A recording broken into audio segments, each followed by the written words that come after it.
Imagine it's the mid-1990s. India's market have just opened up and global competition is flooding in.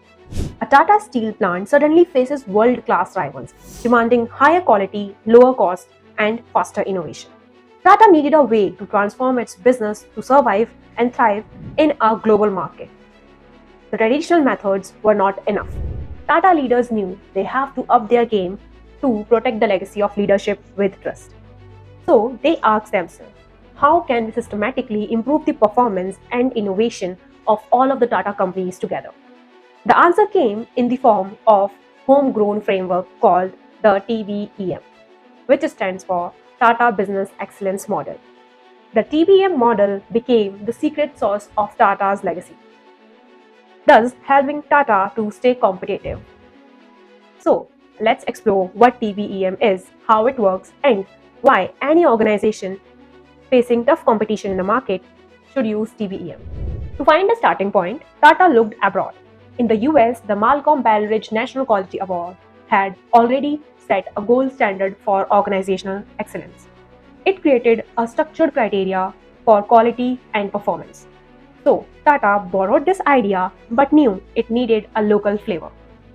Thus, TBM was crafted, adapted from the renowned Malcolm Baldrige model tailored to Tata's needs. Think of Baldrige as the inspiration and TBEM as the blueprint that Tata engineers drew from. As one Tata report explains, TBEM is the framework used to assess the maturity level within group companies.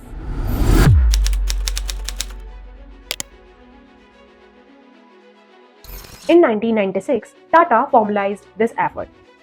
Tata Business Excellence Group was set up as Tata Quality Management Services, with mandate to set standards of excellence and partner with group companies to achieve the performance goals. The idea was simple: create a clear framework that every Tata company would use.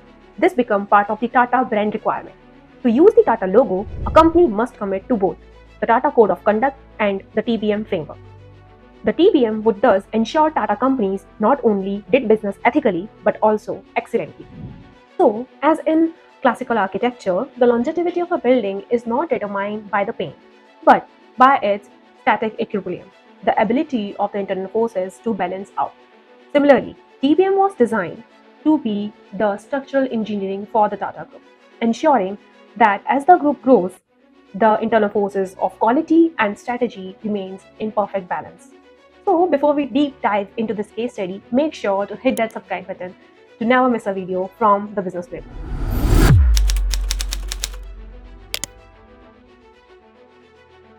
When a visionary leader passes away, most companies build their statues or start foundations in their honor. But when J.R.D. Tata passed away in 1993, Ratan Tata knew nothing better than a living, breathing model of excellence could perpetuate J's memory.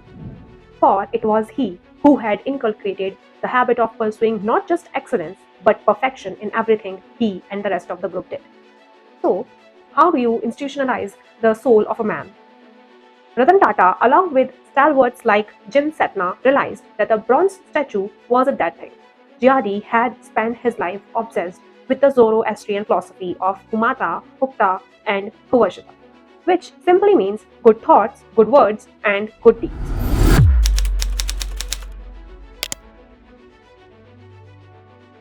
J.R.D.'s own words became the North Star. If you want to achieve excellence, you must aim at perfection. It has its drawback, but being finicky is essential. So, the solution was a rigorous 1,000-point scorecard. And it wasn't just a yes or no checklist, but it was an assessment across the following 7 dimensions. The first being leadership, second, the strategic planning, third, customer and market focus, fourth, measurement, analysis, and knowledge management, fifth, workforce focus, sixth, process management, and at last, the business results. Now, if we think of TBM as a GPS system, then what most companies do today is that they drive by looking at the rear view mirror, that is, their past profits. But TBEM look at the satellites, the latest market trends, and the engine health, which is the internal processes, to tell you exactly where you are and how to reach the world-class destination. The rigor is intense. It is tough. Any company scoring above 650 is recognized at the group level. Today, Tata companies are industry leaders if they score between 651 and 750, and world class if they cross the 851 mark. Let's understand this with an analogy to aviation safety. Pilots don't just feel if a plane is fit to fly. They run redundant system of checks. Thus, by making TBEM a mandatory flight check in every 1 to 3 years depending on the score, Tata ensured that no company, no matter how big, could fly on autopilot.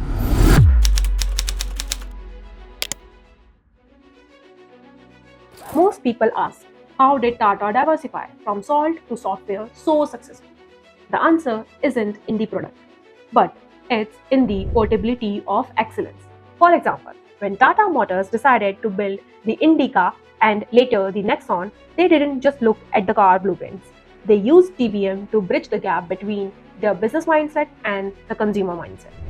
They used TBM to create a common language by training a team of TBM assessors from different Tata companies to audit each other. Because a steel engineer might know the bottleneck in a hotel chain, which a hotelier might be blind to. So, as in physics, we know the centripetal force is the one which keeps an object moving in a circular motion. Without it, the object might fly in a straight line. Similarly, the TBEM model is the centripetal force for the Tata Group. It allows the 26 publicly listed companies to move on their own orbit while staying tethered to the core mission of leadership with trust.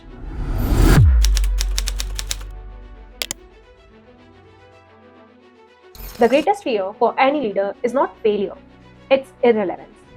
You can build a billion-dollar company today, but without a self-correcting soul, you are just a one-hit wonder waiting for the market to move past you. Tata faced this in 1993, and every entrepreneur faces it every morning.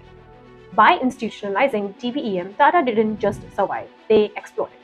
We are talking about an aggregate revenue of over $180 billion and a market cap exceeding $328 billion.